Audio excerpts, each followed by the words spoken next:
Welcome to Actinolite. This village on Highway 37 north of Tweed has a number of iterations. It was founded in 1853 by legislator and lumberman Billa Flint. First it was called Troy, and then Bridgewater, and now Actinolite. The hill we're standing on was an outcropping of marble, and behind me is maybe the only marble church built in Canada. It was a Wesleyan Methodist church and now became a United Church of Canada, and now is the Marble Arts Centre of Actinolite. Hi, I'm Bonnie Marentat and I'm part of the Tweed Area Arts Council. The building behind us was Wesleyan Methodist Church for a number of years. It was built by Billa Flint. He put up the first $1,000. There was $22,064 used to build the church. That was the money they started with. And it's the only white marble church in Canada by our understanding.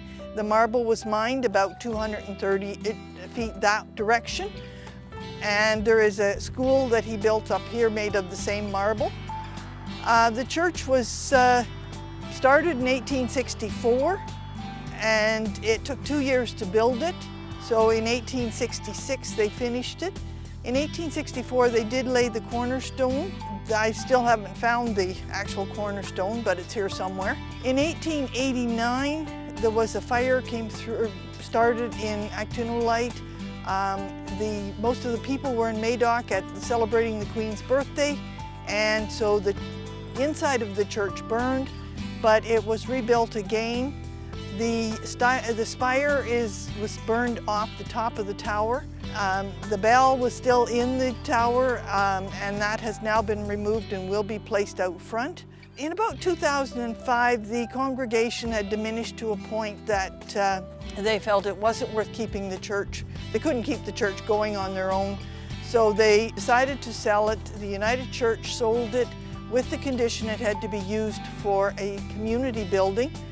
The Tweed Area Arts Council had started up in 2006, and so in 2008 the transaction took place, and the Arts Council was able to buy the building, and it has now been turned into the Marble Arts Centre, where we hold local theatre. We have a number of musicians come in and do their concerts.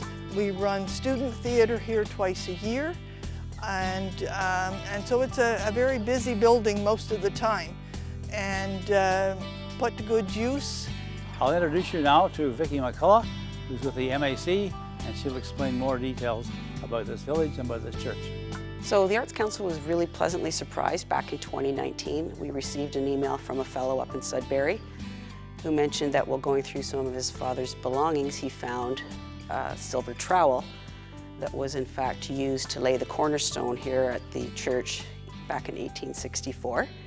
And so he wondered if we would be interested in having it returned home, which of course we were. So apparently his father, Reverend McKibben, was a minister, at least in Flint and perhaps here as well. We haven't been able to verify that, but it is great to have that trowel back here.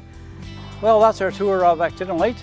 Thanks to Vicki McCullough and the visitor from the Marble Arts Centre. Thanks for coming with me to Actinolite, and I'll see you on the road.